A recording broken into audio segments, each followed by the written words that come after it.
तो आप सभी कैसे हो। क्यूरियोसिटी साइंस क्लब में आपका हार्दिक अभिनंदन है। मेरा नाम अमित कुमार। आज अपन आवर्त सारणी के बारे में पढ़ेंगे। आवर्त सारणी इनऑर्गेनिक केमिस्ट्री के अंदर एक टॉपिक होता है। इनऑर्गेनिक केमिस्ट्री की या रीढ़ की हड्डी होती है, ध्यान रखना। इनऑर्गेनिक केमिस्ट्री के अंदर जिस बच्चे पर आवर्त सारणी नहीं आती है तो याद रखना वो कभी भी इनऑर्गेनिक केमिस्ट्री को रट रट के परेशान हो जाएगा, लेकिन उसको कभी भी कॉन्सेप्ट क्लियर नहीं होंगे उसके। तो देखते हैं अपन सबसे पहले आवर्त सारणी के लिए एक डेफिनेशन दी गई है कि आवर्त सारणी होती क्या है। आवर्त सारणी का मतलब होता है कि समान गुण धर्म वाले तत्वों को यदि हम एक ही क्रम में व्यवस्थित करें, व्यवस्थित करने पर हमारे पास एक आवर्त सारणी का क्या होता है, निर्माण होता है, फॉर्मेशन होता है। इस चीज़ को आगे जाके अपन देखा जाए तो अब तक भारत या इंडिया के अंदर या कहीं भी ये आवर्त सारणी पढ़ी जाती है तो अब तक हमारे पास जो एलिमेंट्स निकल के आए हैं वो हमारे पास 118 तत्व हैं। अब तक 118 तत्वों की खोज हो चुकी है। 118 तत्वों को अपन अलग अलग ब्लॉक्स के आधार पर अलग अलग ब्लॉकों में रखा गया है। इसको देखो, अब तक खोजे गए कुल तत्वों की संख्या 118 है। 118 तत्वों में भी हमारे पास 94 तत्व ऐसे हैं जो प्रतिनिधि तत्व होते हैं, प्रतिनिधि तत्व होते हैं। ठीक है, इसके बाद देखा जाए तो हमारे पास अवस्थाएं होती हैं। पदार्थ की अवस्था होती हैं। पदार्थ की अवस्था 3 प्रकार की होती है, ठोस, द्रव और गैस। ठोस, द्रव, गैस के आधार पर एलिमेंट को वर्गीकृत किया गया है कि कितने हमारी आवर्त सारणी में गैसीय तत्व हैं, कितने हमारी आवर्त सारणी में लिक्विड तत्व हैं, कितने हमारी आवर्त सारणी सॉलिड तत्व हैं। तो देखा जाए तो सबसे पहले हमारे पास तत्वों में थे जितने भी हमारे पास टोटल तत्व हैं, उन टोटल तत्वों में से हमारे पास कुल गैसीय तत्वों की संख्या 11 होती है। अब गैसीय तत्व 11 कैसे होते हैं तो देखो, ये हमारे पास इसके लिए ट्रिक है। इसके लिए सबसे पहले हमारे पास कुछ तत्व दे रखे हैं। इन तत्वों को देखा जाए तो हमारे पास सबसे पहला जो गैसीय तत्व होता है उसका होता है फ्लोरीन, उसके बाद ऑक्सीजन, उसके बाद नाइट्रोजन, फिर उसके बाद chlorine, hydrogen, helium, neon, argon, krypton, xenon और रेडॉन। देखो, इसको याद रखने की एक ट्रिक बहुत अच्छी है। 11 तत्व बेसिकली ध्यान रख सकते हो आप लोग, लेकिन इसको याद रखना है तो आप देख सकते हैं फ़ोन कॉल। अपन देखते हैं किसी को फ़ोन करते हैं तो फ़ोन कॉल,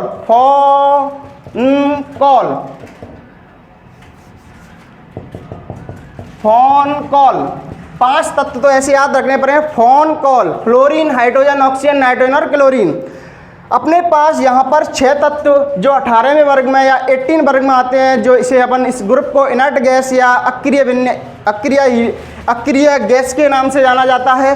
तो इसमें अपने पास हीलियम, नियॉन, आर्गन, क्रिप्टॉन और जीनॉन, रेडॉन होता है। ठीक है, ये तत्व गैसीय तत्व होते हैं। इनकी भी एक ट्रिक होती है, हीना, नीना और करीना एक्सरे रंगीन। हीना, नीना और करीना एक्सरे रंगीन। ये अपने पास 11 एलिमेंट्स होते हैं। 11 एलिमेंट्स में से देखा जाए तो 5 एलिमेंट्स तो अपने कैसे फ़ोन कॉल के आधार पर याद रखेंगे और 6 एलिमेंट्स को अपन ट्रिक हीना, नीना और करीना एक्सरे रंगीन के आधार पर। ये इनर्ट गैस होती हैं। 18 वर्ग में रखा जाता है। इसे शून्य वर्ग भी बोला जाता है। इसकी खोज सबसे पहले एक वैज्ञानिक थे, उन वैज्ञानिक का नाम है रेमजे नामक वैज्ञानिक ने इनर्ट गैस की खोज की थी। इसके बाद अपन लिक्विड के बारे में पढ़ेंगे। लिक्विड क्या होता है, लिक्विड तत्व कौन कौन से हैं। लिक्विड तत्व हमारे जो आवर्त सारणी है, आवर्त सारणी के अंदर लिक्विड तत्वों की संख्या हमारे पास 6 तत्व हमारे पास इस प्रकार हैं। इस प्रकार देखा जाए कुल द्रव तत्वों की संख्या कितनी है अपने पास, 6 तत्वों में देखा जाए तो अपने पास 2 अपने पास सीजियम और फ्रेंसियम, उसके बाद ब्रोमीन, उसके बाद अपने पास मरकरी या इसको बोलते हैं पारा जो कमरे के ताप पर द्रव अवस्था में पाया जाता है। इसके बाद गैलियम है और इसके बाद रुबिडियम है। इसके में प्रतीक भी दिखाया गया है कि सीजियम को CS से प्रदर्शित करते हैं, फ्रेंसियम को FR से प्रदर्शित करते हैं और ब्रोमीन को BR से प्रदर्शित करते हैं। मरकरी या पारा Hg होता है, गैलियम Ga से प्रदर्शित करते हैं, रुबिडियम Ru से प्रदर्शित करते हैं। जनरली ये कंपटीशन एग्जाम में पूछ लिया जाता है कि निम्न में से कौन सा लिक्विड तत्व है, तो आपको कुछ 4 एलिमेंट्स के नाम दे देगा, उसको आपको एक पर टिक करना है, वो आपका राइट आंसर दिखाई देगा। ध्यान रखना इस चीज़ के बारे में। तो हमारे पास गैसीय तत्वों की संख्या 11, इसके बाद द्रव तत्वों की संख्या 6। अदरवाइज जितने भी तत्व बचे हुए हैं हमारे आवर्त सारणी वो सब कैसी अवस्था में पाए जाते हैं, सॉलिड अवस्था में पाए जाते हैं। अब यहाँ से आगे अपन पीरियोडिक टेबल के क्लासिफिकेशन के बारे में पढ़ेंगे। क्लासिफिकेशन किस किस वैज्ञानिकों ने दिया था, कौन कौन से रूल दिए थे, उस आधार पर हम इनका क्या कर रहे हैं, क्लासिफिकेशन करने जा रहे हैं। तो सबसे पहले अपने पास एक लेवोसियर का वर्गीकरण आता है। लेवोसियर नामक एक वैज्ञानिक थे, इन्होंने फर्स्ट आवर्त सारणी को क्या किया था, बताया था। इन्होंने इस आवर्त सारणी को धातु और अधातु के आधार पर बताया था। दो प्रकार से बांटा गया था, एक होती है धातु और एक होती है अधातु। धातु क्या होते हैं, इनके अनुसार धातु वे होते हैं जो इलेक्ट्रॉन त्यागते हैं, जैसे कि सोडियम है। सोडियम अपने में से एक इलेक्ट्रॉन रिमूव करेगा तो Na+ बनेगा और यहाँ पर एक इलेक्ट्रॉन निकल चुका है अपने पास, तो ये क्या है अपने पास, सोडियम एक धातु है। इसी प्रकार अधातु की बात करिए तो धातु के अंदर क्लोरीन ले सकते हैं अपन। क्लोरीन क्या करता है, क्लोरीन एक इलेक्ट्रॉन गेन करता है, ग्रहण करता है, ग्रहण करने के बाद Cl- बन जाता है। तो इस आधार पर लेवोसियर नामक वैज्ञानिक ने धातु और अधातु के आधार पर तत्वों का वर्गीकरण किया था। लेकिन इसकी दोष या कमियां भी संग संग पढ़ेंगे अपन, साथ साथ इनके दोष या कमियां क्या रही थी, फीड ड्रॉबैक क्या रहे थे, इन चीज़ों के बारे में पढ़ेंगे। तो इनका पहला ड्रॉबैक तो यही रहा था कि आवर्त सारणी में सिर्फ धातु और अधातु ही पाए जाते हैं। भाई धातु और अधातु के साथ में इनके बीच में एक और आता है, उसको बोलते हैं उपधातु। जब उपधातु की खोज हो चुकी थी तो धातु और अधातु ये भी अपने पास जो अपने पास आवर्त सारणी का वर्गीकरण था, ये क्या हो गया था, गलत सिद्ध हो गया था। इस कारण से इनका ज़्यादातर जो अपने पास वर्गीकरण था वो ज़्यादा टाइम तक चल नहीं पाया था। इसके बाद एक और अलग क्लासिफिकेशन आया था उस क्लासिफिकेशन का नाम है प्राउट का वर्गीकरण। जनरली इसको अपन 9th-10th में पढ़ते नहीं है, लेकिन इस चीज़ को ज़्यादातर आगे आप नीट IIT की तैयारी करोगे तो वह पढ़ाया जाता है, बहुत अच्छी तरह पढ़ाया जाता है। प्राउट का वर्गीकरण क्या होता है, प्राउट का वर्गीकरण, प्राउट ने बोला था कि जितने भी आवर्त सारणी के अंदर तत्व पाए जा रहे हैं वो सब हाइड्रोजन से मिलकर बने हैं। क्या हाइड्रोजन से मिलकर बने हो सकते हैं? नहीं, क्योंकि हाइड्रोजन से मिलकर बने जो तत्व होंगे उनमें उनका एटॉमिक नंबर, मॉलिक्यूलर वेट, ये सब अलग अलग आएगा। तो यहाँ इनका भी ड्रॉबैक यहाँ रहा था कि जब हाइड्रोजन से सभी तत्व बन रहे हैं तो आने वाले जो तत्व हैं उनके जो अपने पास एटॉमिक नंबर है या एटॉमिक वेट है उनके अलग अलग सिद्ध हो रहे थे। इस कारण से इनका वर्गीकरण भी क्या हो गया था, विफल हो चुका था। इसके बाद अपना तीसरा जो अपने पास वर्गीकरण आता है वो आता है न्यूलैंड का अष्टक नियम। न्यूलैंड का अष्टक नियम इन्होंने बताया था जैसे संगीत के 7 स्वर होते, सारे गामा पादानी सा, सारे गामा पादानी सा में सा पहला जो तत्व होता है और 8वां तत्व होता है। इन तत्वों के जो गुण धर्म होते हैं वो गुण धर्म क्या रहते हैं, समान रहते हैं। इस आधार पर इन्होंने क्या किया था, इस आवर्त सारणी का वर्गीकरण किया था। लेकिन इन्होंने ये वर्गीकरण सिर्फ याद रखना कैल्शियम तत्व तक ही यह खोज पाए थे। कैल्शियम के बाद जो आने वाले तत्व हैं उनके बारे में यह बता नहीं पाए। इस कारण से इनका भी यह ड्रॉबैक या इनका दोष रहा था। इस कारण से इनका भी वर्गीकरण क्या हो गया था, विफल हो चुका था, असफल हो गए थे ये भी। आगे जाके अगला जो अपने पास डॉब-राइनर का त्रिक सिद्धांत या त्रिक वर्गीकरण, इसको आप बहुत इंपॉर्टेंट समझो, ये बहुत अच्छी तरह पढ़ा जाता है और कंपटीशन क्लास में भी आता है, ध्यान रखना। तो डॉब-राइनर का त्रिक सिद्धांत क्या होता है इसके बारे में पढ़ेंगे। डॉब-राइनर ने बोला था कि एक ही वर्ग में पाए जाने वाले तत्व होते हैं, 3-3 के त्रिक बनाए इन्होंने, 3-3 तत्वों के त्रिक बनाए थे। इन्होंने बोला था पहला तत्व और जो तीसरा तत्व है, पहले तत्व का और तीसरे तत्व का जो अपने पास परमाणु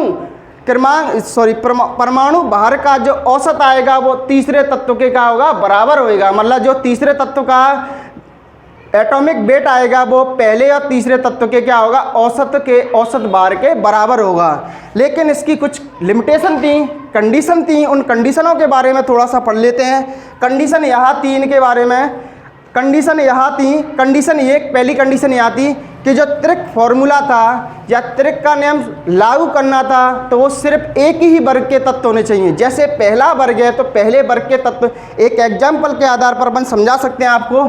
जैसे कि देखा जाए तो एग्जाम्पल में अपने पास क्या होता है, लीना की ये अपने पास 3 तत्व हैं। लिथियम का अपने पास एटॉमिक वेट होता है वो होता है 7 होता है।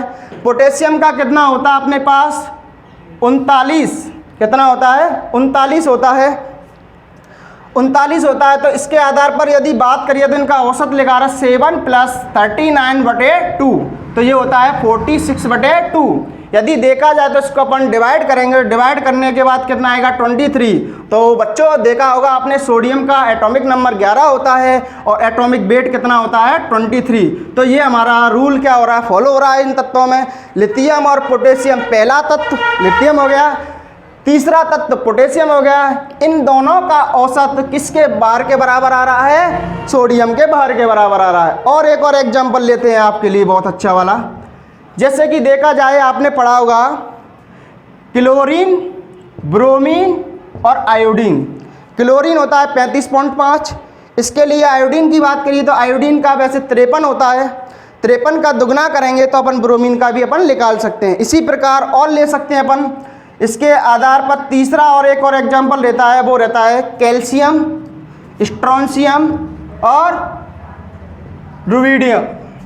क्या होता है, रुबिडियम। इनका पहला तत्व और तीसरे तत्व का जो औसत भार होता है वो तीसरे तत्व के क्या होता है, औसत भार के बराबर आता है। तो इस आधार पर ये एग्जाम में बहुत बार पूछ लिए गए हैं, इस कारण से हमने ये इम्पोर्टेंट आपके लिए क्या बताए हैं, कुछ एग्जाम्पल्स बताए हैं। आगे अपन एक और वर्गीकरण के बारे में, अब इनका स्पेल क्यों रहा था ये भी तो पढ़ लें, ड्रॉबैक इनके बारे में तो जान लें क्या चीज़ है।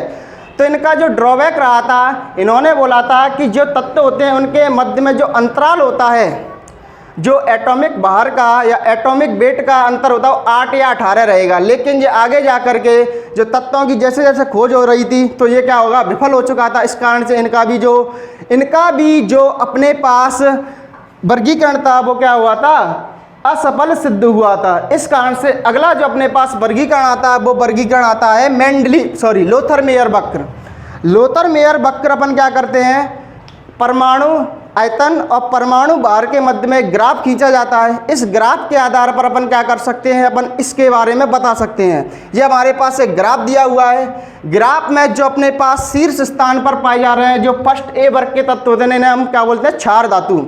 क्षार धातु के तत्व इसमें इस वक्र में शीर्ष स्थान को प्राप्त करते हैं। इसके बाद सेकंड वर्ग के तत्व होते हैं, उन्हें हम क्षारीय मृदा धातु बोलते हैं। क्षारीय मृदा धातु यहाँ इसमें आरोही क्रम को क्या करते हैं, प्रदर्शित करते हैं। और इसके बाद जो अधिक विद्युत ऋणी तत्व होते हैं वो इसमें आरोही क्रम को क्या कर रहे हैं, शो कर रहे हैं। तो इस आधार पर इन्होंने भी यह वर्गीकरण एक ग्राफ के आधार पर दिया था, लेकिन इनका भी यह वर्गीकरण ज़्यादातर नहीं चल पाया था, क्योंकि इन्होंने यह नहीं बताया था कि किस क्रम में किस तत्व को रखा जा सकता है। इसके बाद एक वैज्ञानिक आए, उनका नाम है मेंडलीव।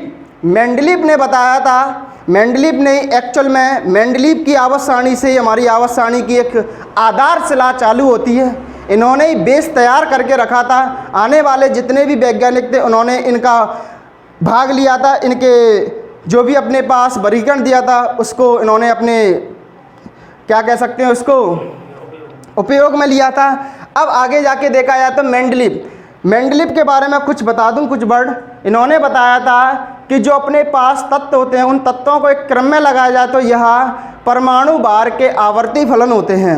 परमाणु भार के आवर्ती फलन होते हैं। इन्होंने ही फर्स्ट टाइम यह बताया था कि हमारी जो आवर्त सारणी है, आवर्त सारणी में जो क्षैतिज पंक्ति में तत्व पाए जाते हैं उनको हम क्या बोलते हैं, आवर्त पीरियड बोलते हैं। और जबकि अपने पास ऊर्ध्वाधर या अपने पास स्तंभनुमा संरचना में पाए जाते हैं उनको बोलते हैं ग्रुप्स या वर्ग बोला जाता है। तो इन्होंने आवर्तों की संख्या बताई थी 7 और ग्रुप की संख्या बताई थी 8 बताई थी। कितनी, 8 बताई थी।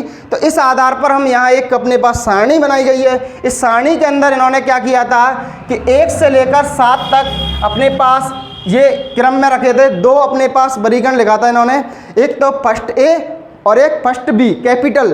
फर्स्ट ए कैपिटल ए और कैपिटल बी के बारे में बताया था। फर्स्ट एक जो कैपिटल था उन्होंने 1 से 7 तक ग्रुप बनाए थे, जबकि कैपिटल बी था उसके अंदर उन्होंने ग्रुप 8 को रखा था। ग्रुप 8 के अंदर 9 तत्व पाए जाते हैं। ध्यान रखना, ये क्वेश्चन पूछा जाता है कि किस वर्ग के अंदर 9 तत्व पाए जाते हैं। ध्यान रखना, तो वो कौन सा है, 8वां वर्ग है अपने पास। तो 8वां वर्ग अपने पास ये अपने पास 3 के उन्होंने क्या बनाए थे, स्तंभ बनाए थे या ग्रुप्स बनाए थे। लेकिन ग्रुप्स 8 या अपने पास 8वां वर्ग के नाम से ही जाना जाता है, ध्यान रखना। लेकिन इन्होंने जो मेंडलीव थे, मेंडलीव ने सिर्फ 63 तत्वों की खोज कर पाए थे। 63 तत्वों के बारे में ही बता पाए थे, लेकिन इनके कुछ विशेषताएं भी हैं, उनको भी हम बता देते हैं कि इन्होंने क्या क्या काम किया था। सबसे पहले इन्होंने कुछ तत्वों का जो परमाणु भार है वो सही किया था, जो गलत था उसको शुद्ध करके या सिद्ध किया था। इसके लिए एक एग्जाम्पल है, इस एग्जाम्पल की बात करिए तो एग्जाम्पल हमारे पास बेरिलियम बीई का परमाणु भार इन्होंने सही किया था। इसके बाद कुछ और है, तो एक ट्रिक है उसके आता यूं बेईमान हुआ इंसान, यूं बेईमान हुआ इंसान, यूं बेईमान हुआ इंसान, ठीक है। इनके बारे में इन्होंने क्या किया था, इनके परमाणु भार सही किए थे, ध्यान रखना। आगे अपन कुछ मेंडलीव ने भविष्यवाणी की थी कुछ तत्वों की, उनके लिए उन्होंने खाली स्थान छोड़े थे। उन खाली स्थानों में जो आने वाले वैज्ञानिक हैं उनके आधार पर जो तत्व फिट किए जाएंगे तो वो उसी जगह पर किए जाएंगे। इसके लिए कुछ तत्व हैं जिनके एग्जाम्पल्स हैं। इनके लिए मेंडलीव ने एक नाम वर्ड चूज किया था, वो था एका। एका जैसे कि मान के चलो मैं बोलूं एका एल्यूमिनियम, यहाँ पर उन्होंने एका एल्यूमिनियम रखा था, उसकी जगह पर आया था, ध्यान रखना, उसको बोलते अपन क्या, गैलियम, ठीक है। एका एल्यूमिनियम की जगह पर क्या था, एका गैलियम। इसके बाद एका बोरोन की जगह आता है, वो आता है आपके पास स्कैंडियम। इसके बाद एक होता है एका सिलिकॉन की जगह आता है जर्मेनियम, और इसके बाद एक आता है एका मैग्नीज की जगह पे आता है टेक्नीशियम। क्या आता है, टेक्नीशियम। तो ये 4 अपने पास तत्व थे, उनकी जगह पर यहाँ फिट किया जाता है। ये कई बार नीट और वैसे बहुत कंपटीशन वाले एग्जाम में पूछे जा चुके हैं। अभी सेकंड गेट में रिसेंटली यहाँ से क्वेश्चन आया था, तो देखा जाए तो आपके लिए बहुत ही हेल्पफुल यह वीडियो रहने वाली है। आगे देखा जाए तो इसकी एक ट्रिक और है, आपको याद नहीं रहे तो आपके लिए ट्रिक बताते हैं बहुत अच्छी वाली। अलका जाएगी बीएससी करने, सीता गीता जाएगी एमटेक करने। अलका जाएगी बीएससी करने, सीता गीता जाएगी एमटेक करने। तो आप इस ट्रिक के आधार पर भी इनको क्या कर सकते हैं, याद रख सकते हैं। आगे देखते हैं अपन इसके लिए। तो ये अपने पास कुछ तत्वों की भविष्यवाणी की थी। आगे जाकर और विशेषता बताएं तो कुछ तत्व ऐसे थे, उन तत्वों के बारे में इन्होंने समस्थानिक थे। समस्थानिक का मतलब होता है जिनके परमाणु क्रमांक समान हो और परमाणु भार अलग अलग हो, लेकिन इन्होंने समस्थानिकों को अलग अलग ग्रुप्स में क्या कर दिया था, वर्गीकृत कर दिया था। इस कारण से इनकी यह एक कमी रही थी। और आगे जाके इस आधार पर ही इन्होंने क्या किया था, मेंडलीव की आवर्त सारणी को आगे जाके एक वैज्ञानिक आए, उन्होंने ही इस वर्गीकरण का या इस आवर्त सारणी का सहारा लिया था। बहुत ही इम्पोर्टेंट अपने पास वो सारणी बताने जा रहे हैं, और यही आज तक अपने पास जो इनऑर्गेनिक केमिस्ट्री के अंदर आवर्त सारणी पढ़ते हैं वो आधुनिक आवर्त सारणी या मॉडर्न पीरियोडिक टेबल के बारे में पढ़ते हैं। इसको देने वाले जो वैज्ञानिक थे, उन वैज्ञानिक का नाम है हेनरी मोजले। हेनरी मोजले नामक वैज्ञानिक ने एक अलग ही यूनिक चीज़ के बारे में बताया था, और उनकी जो आवर्त सारणी थी वो सफल इसलिए हुई थी क्योंकि इन्होंने आवर्त सारणी में जो तत्व थे उन तत्वों को परमाणु भार के आधार पर व्यवस्थित ना करके परमाणु क्रमांक के आधार पर व्यवस्थित किया था। और इन्होंने यह बताया था कि जो अपने पास आवर्त सारणी में तत्व पाए जाते हैं वो तत्व परमाणु क्रमांक के आवर्ती फलन होते हैं, लेकिन इन्होंने मेंडलीव की आवर्त सारणी का यहाँ पर क्या किया था, उपयोग किया था। इस आधार पर ही या इन तत्वों को सीरीज में लगा सके। हेनरी मोजले नामक वैज्ञानिक ने, मेंडलीव नामक वैज्ञानिक ने तो 7 आवर्त और 8 वर्ग बताए थे, लेकिन हेनरी मोजले नामक वैज्ञानिक ने 7 आवर्त और 18 ग्रुप्स के बारे में या वर्ग के बारे में बताया था।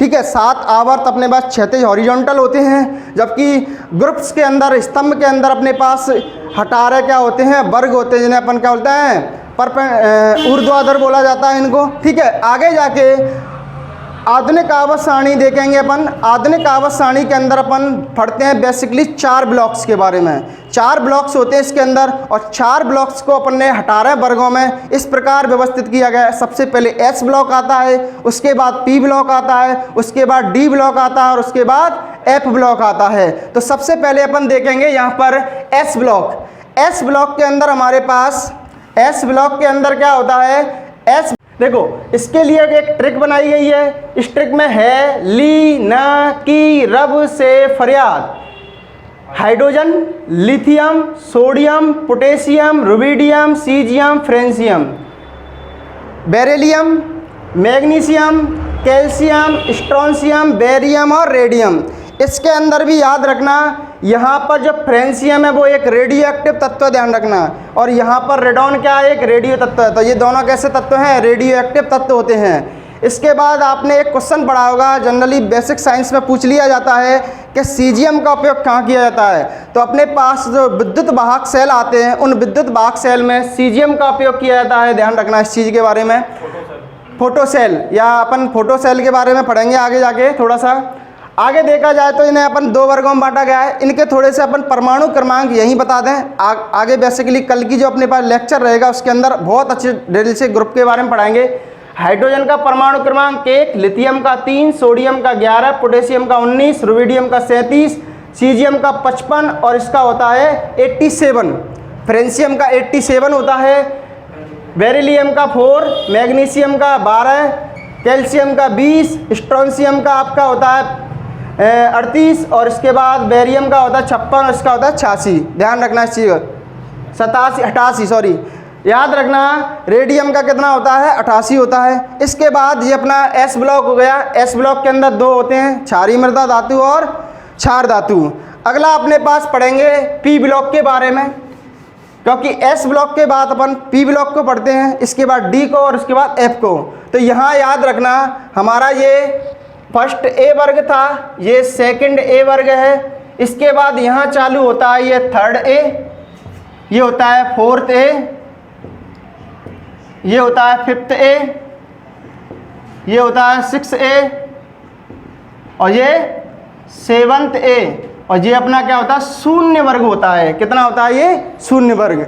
अब इसको याद रखने के लिए याद रखना, आवर्त सारणी में क्वेश्चन आता है कि आवर्त सारणी में एक ऐसा कौन सा ब्लॉक है जिसमें सभी प्रकार के तत्व, धातु हों, अधातु हों और उपधातु हों, तीनों प्रकार के तत्व पाए जाते हैं। तो कौन सा ब्लॉक है, पी ब्लॉक। इस पी ब्लॉक के अंदर अपन पढ़ते हैं कि पी ब्लॉक के अंदर धातु भी होती है।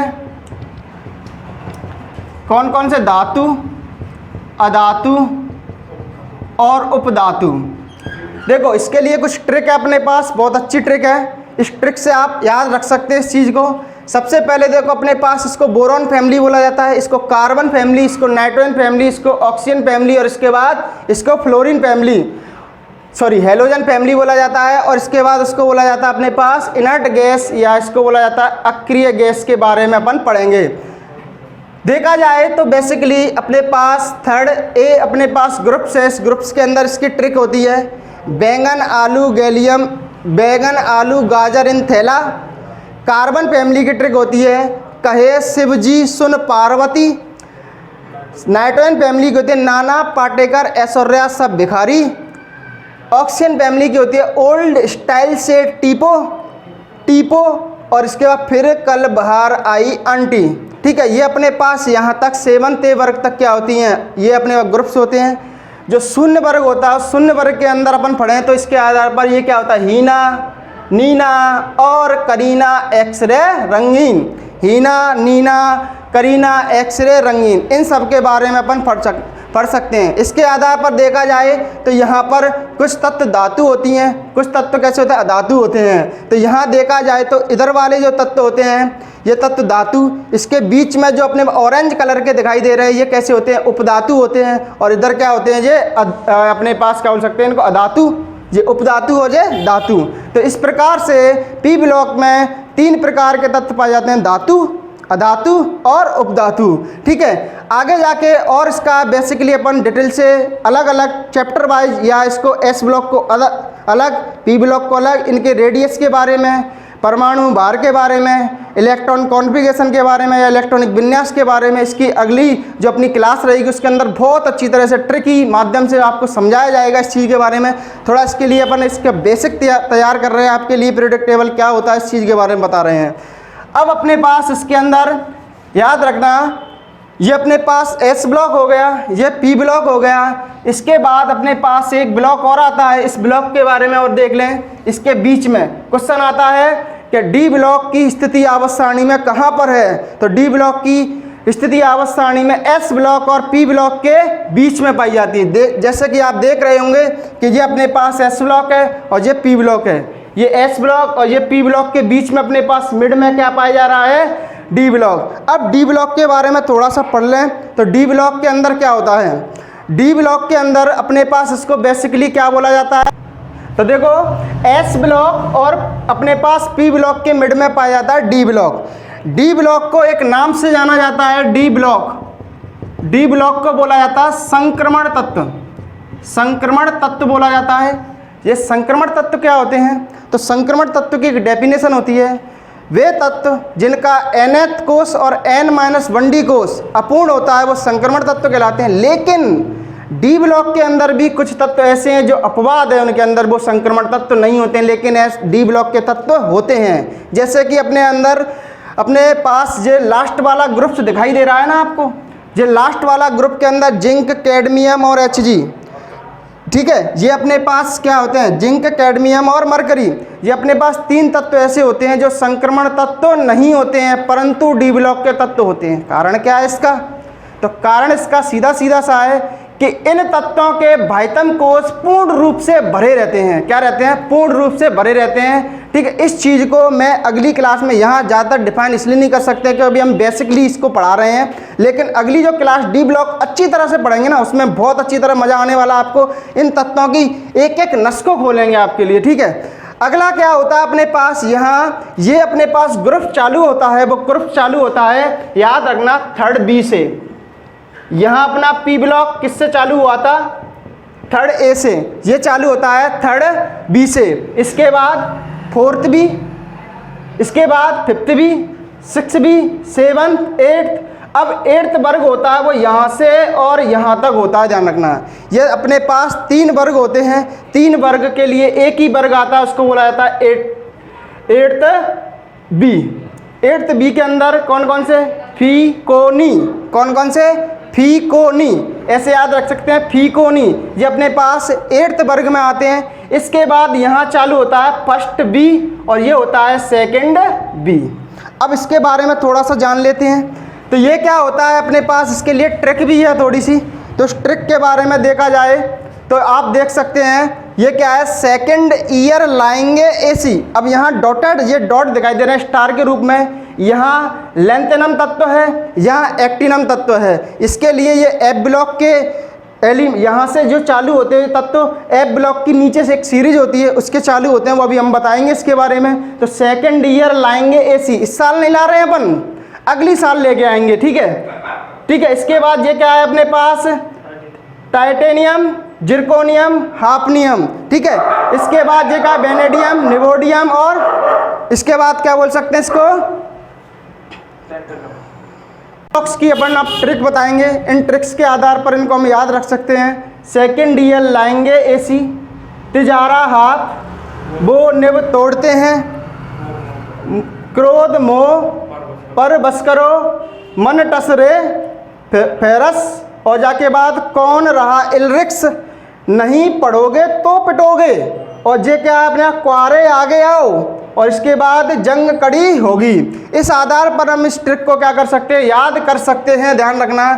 और अब इसके आधार पर अपन डी ब्लॉक्स को और आगे जाके डिफाइन करेंगे। इसके बाद एक ब्लॉक और होता है लास्ट में, उस ब्लॉक को बोला जाता है एफ ब्लॉक के तत्व। अब एफ ब्लॉक के तत्व बेसिकली देखा जाए तो डी ब्लॉक से ही अलग हुए हैं। डी ब्लॉक का एक पार्ट होता है, ध्यान रखना, डी ब्लॉक के अंदर एक छठवां आवर्त और सातवां आवर्त, दो आवर्त होते हैं। उन आवर्त के अंदर अपने पास एफ ब्लॉक के तत्व आते हैं। एफ ब्लॉक के अंदर दो सीरीज होती हैं, नीचे पाई जाती है क्षैतिज क्रम में। 14 तत्वों की दो सीरीज पाई जाती है। इसे एक लेंथेनाइट श्रेणी और एक को बोला जाता है एक्टिनाइट श्रेणी। तो इसको अपन देखा जाए तो ये हमारे पास है। यहाँ पर देखा जाए तो अपने पास देखो लेंथेनम, लेंथेनम के बाद ये चालू होती है सीरियम से।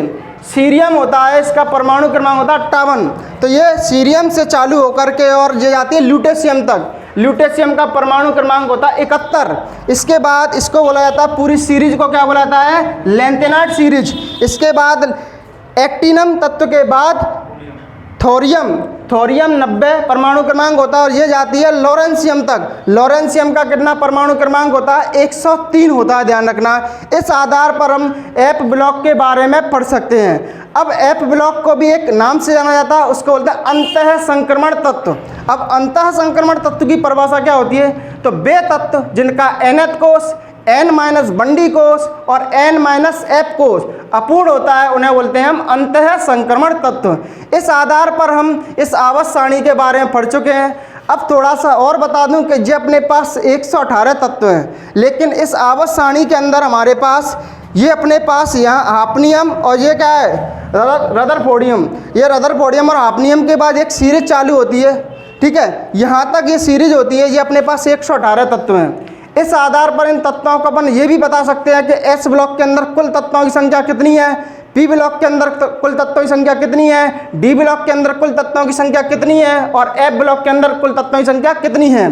तो एस ब्लॉक के अंदर देखा जाए तो 13 तत्व पाए जाते हैं, ठीक है। पी ब्लॉक के अंदर 30 तत्व पाए जाते हैं, डी ब्लॉक के अंदर 40 तत्व पाए जाते हैं और अपने पास एफ ब्लॉक के अंदर 28 तत्व पाए जाते हैं। आप टोटल करोगे तो आपके लिए आपके ये तत्वों की संख्या निकल के आ जाएगी, ध्यान रखना। लेकिन ये संख्या 118 नहीं आएगी, ध्यान रखना। आप देखे जाए तो आप कहेंगे 118 तत्व तो है ही नहीं है। तो ये अपने पास कुछ तत्व ऐसे हैं जो अभी फिलहाल में रिसेंटली खोज किए गए हैं और वो अपन में यहाँ पर वर्गीकृत किया गया है, उनको ध्यान रखना इस चीज़ के बारे में। और अगली क्लास आप देख रहे हो, आज हमने इस बेसिकली आवर्त सारणी के बारे में इसका बेस तैयार किया था। कल हमारा जो लेक्चर रहेगा वो लेक्चर आगे जाके ब्लॉक्स क्या होते हैं, चारों ब्लॉक्स के बारे में बताएंगे। इलेक्ट्रॉन कॉन्फ़िगरेशन क्या होता है, एटॉमिक रेडियस क्या होती है, प्रभावी परमाणु संख्या क्या होती है, विद्युत ऋणता क्या होती है, परिरक्षण प्रभाव क्या होता है, इनके एग्जाम्पल सहित आप कल इस चीज़ को देखोगे। तो आप वीडियो को देखना ना भूलें और क्यूरियोसिटी साइंस क्लब से आप जुड़े हैं। ये आपके लिए बहुत विशेष सूचना है। हमारे बैच 1 मई से ऑफलाइन चालू हो रहे हैं, ऑनलाइन प्लस ऑफलाइन दोनों ही अपना मोड है, तो आप इसको ज्वाइन कर सकते हैं। अच्छी तरह से प्रैक्टिकली बहुत अच्छी तरह से पढ़ाया जा रहा है, तो आप देख सकते हैं। धन्यवाद, कल की क्लास देखेंगे। Thank you.